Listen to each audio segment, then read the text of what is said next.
Now, I'd like to help kick off the premiere of an exciting new comedy show, which you're all going to enjoy for a long time, starring Tom and Dick.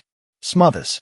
A tape was sent to CBS's censors, and within minutes, alarm bells rang throughout the network's hallways.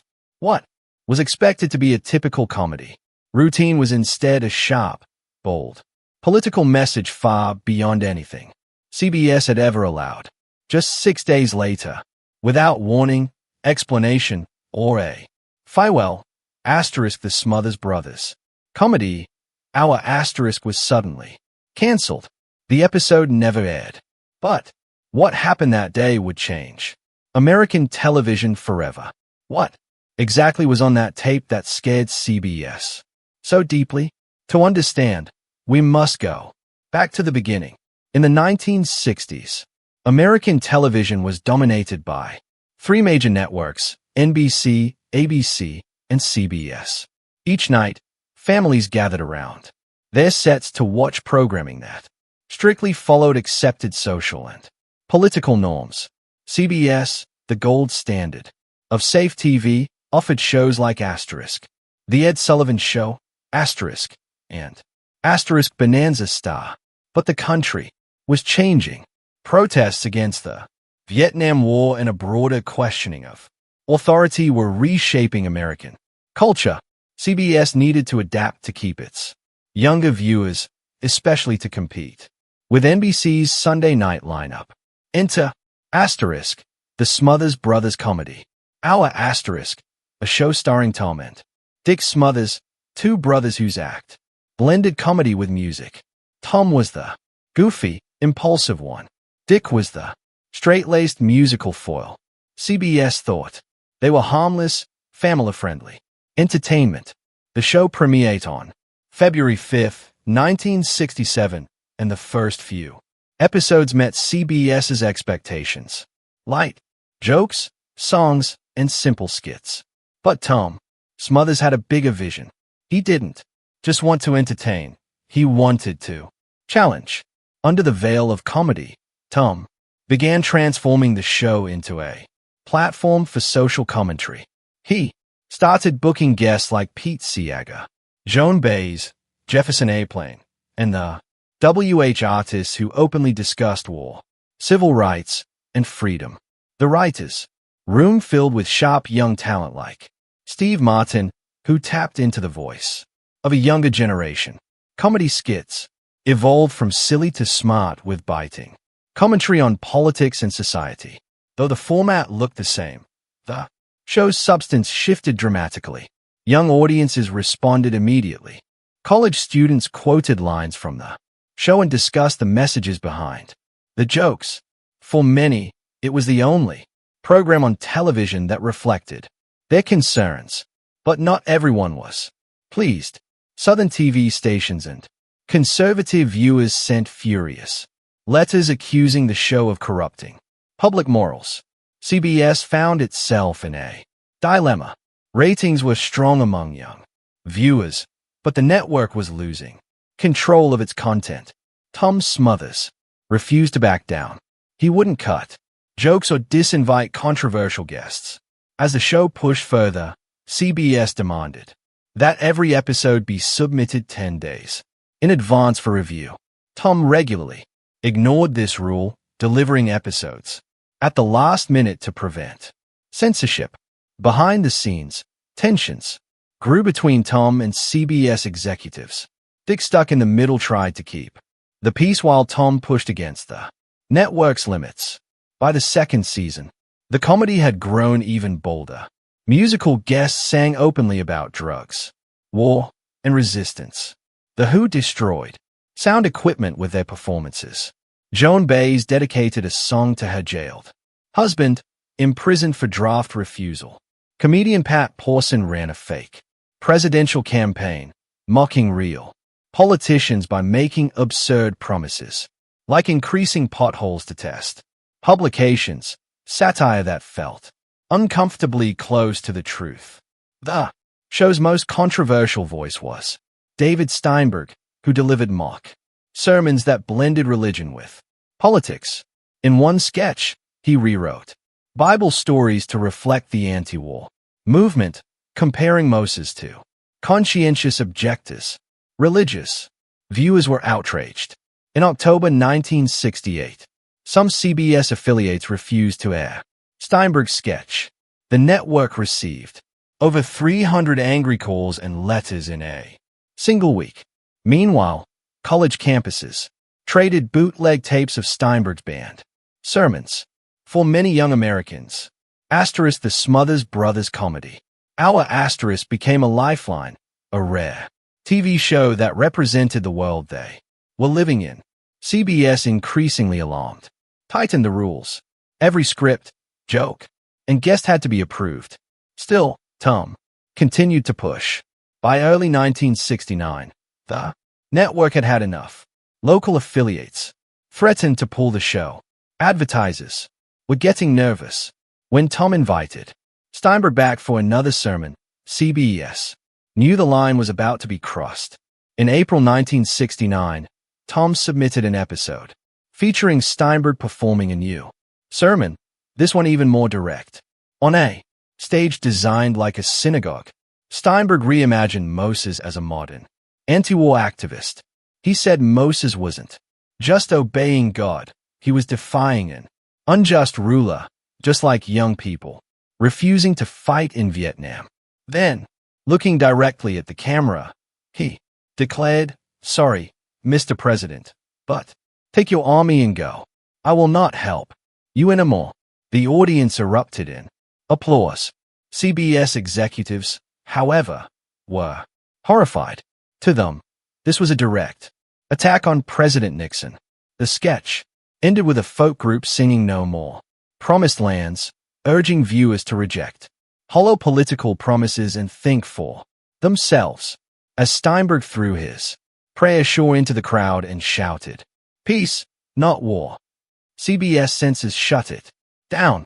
The network claimed the episode missed its submission deadline, but Tom insisted it was delivered on time. CBS demanded the sermon be cut. Tom refused.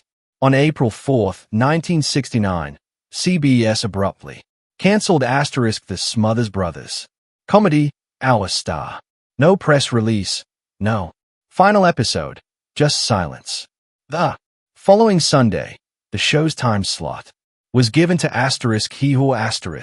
a safe country variety program with no political risk.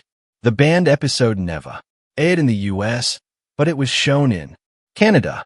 Bootleg copies began circulating among American college students, sparking widespread discussion. University newspapers wrote essays praising the episode as a powerful final statement, though it had been silenced. The Smothers Brothers Comedy Hour became a symbol of free speech, resistance, and the ongoing struggle between art and authority. Young audiences were inspired. Older viewers were divided. But one thing was clear. Television would never be the same again.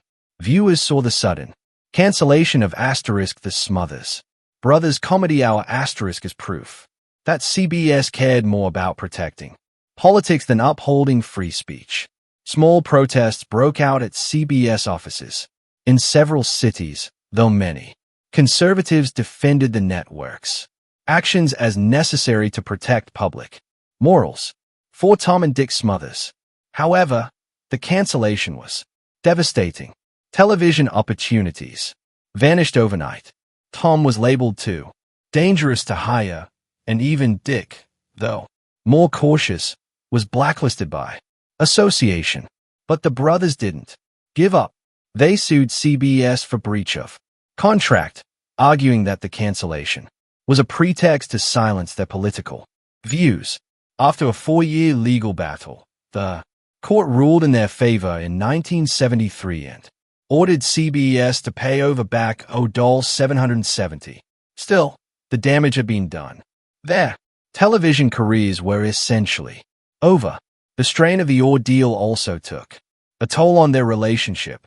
Dick later admitted that he didn't always agree with Tom's uncompromising stance, believing that if Tom had been more willing to compromise, the show could have lasted longer and reached more people. Yet, despite their differences, the brothers remained close, continuing to perform in smaller venues for their loyal fan base. The show's cancellation sent shock waves through the television industry. Young writers and producers saw it as a harsh lesson about the limits of creative freedom under network control. Lorne Michaels, who later created Saturday Night Live credited the Smothers Brothers Comedy Hour with proving that political satire could survive even briefly on primetime TV. For a generation of comedians and artists, Tom and Dick Smothers became icons of artistic courage. The censored tapes of their show became underground treasures, circulated like forbidden relics. Rejected sketches resurfaced years later in personal archives, fueling the legend of a show silenced for speaking too boldly. Over time, public opinion about the show evolved. What had once seemed subversive or inappropriate came to be viewed as brave and visionary. In 2008, nearly 40 years after the cancellation, Tom Smothers received an honorary Emmy Award. In his acceptance speech, he said, simply, "Peace is harder than war." A quote that resonated deeply and has since been widely repeated. In 2010, Tom and Dick were inducted into the Television Academy Hall of Fame, finally earning formal recognition for their impact on American media. The show's political legacy was further cemented when it was revealed that Tom and Dick Smothers had been placed on President Nixon's infamous enemies list during the early 1970s. While they didn't face the same consequences as journalists or politicians, their inclusion made it clear just how much their voices had rattled those in power. In 2022, the full archive of the show, including scripts, tapes, and unaired sketches, was transferred to UC Santa Barbara for preservation. For the first time, researchers gained access to internal documents, some of which CBS had once ordered destroyed. The digitization of these archives helped reshape the show's legacy for a new generation. When Tom Smothers passed away in late 2023, social media platforms lit up with tributes, clips from the show, vintage photos, and reflections poured in from comedians like Stephen Colbert, John Oliver, and Sarah Silverman, all of whom credited him as a pioneer of modern political comedy. He was remembered not as a figure of the past, but as a foundation of a bolder, more honest kind of television. Surprisingly, the show found new life in the digital age. Once passed around in secrecy on VHS tapes, episodes began appearing on YouTube, TikTok, and Reddit. The iconic line, "Mom, always like you best," became a meme. Patson's mock 1968 presidential campaign, with promises like solving all problems by waiting for them to go away, was shared millions of times in today's cynical political climate. Sketches once banned for being too sensitive were now hailed as classics of fearless satire. This resurgence wasn't just nostalgia, it was recognition. For many, it became clear that the Smothers Brothers Comedy Hour had been far ahead of its time. Researchers, students, and filmmakers continue to explore the UC Santa Barbara archives, uncovering handwritten notes, censored scripts, and correspondence that reveal the extent of the censorship the show endured.